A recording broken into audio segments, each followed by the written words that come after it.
You could do it too. Turn me up, turn me up.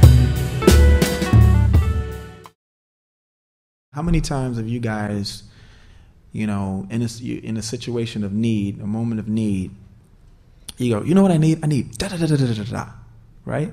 And then you blow it off. And then 3 years later, there's a guy, you know, on an infomercial describing exactly your idea. And he's showing you how great your product works. And he's like, look, blueberry juice. All in 2 seconds, it's gone. Sham wow.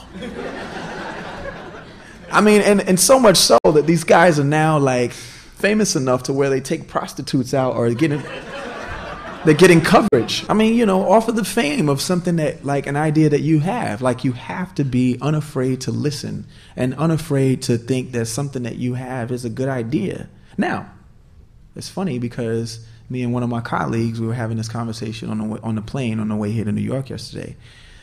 You also can't believe in it so much that you have deaf ears toward like reason and reality.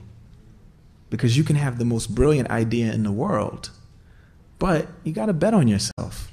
You can't think that like that one idea and the way that you think it's supposed to happen is the only way that it can happen, right? And I'm the main one that says to kids, look, you know, don't wait for the stars to align. Reach up and rearrange them the way you want. Create your own constellation. I say that all the time. But you can't be crazy, you know, This is the other side of the spectrum of what I just said.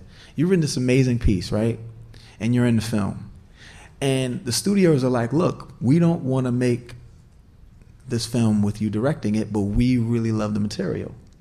You have to be smart enough to say, you know what? I wrote it. Let me take a producer credit, a co-writing, and I'll be on the red carpet. And that red carpet is literally metaphorical for the red carpet of my life and my destiny. And I said to this person, I'm like, listen, if you wrote this amazing piece, co-wrote this amazing piece, don't you think you have 19 other ideas waiting?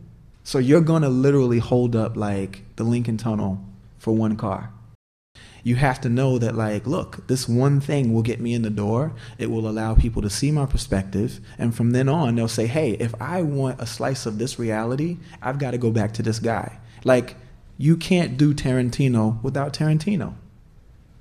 And that's the other side of it. So there's like a fine line, but you just have to be smart enough to know that, like, you know, there's so many ways that like things can turn out, you know, and there's so many people in their lives that, man, if I would have just made that left turn, or you know, if I would have just stayed in the house 5 more minutes or whatever, like, woulda, coulda, shoulda.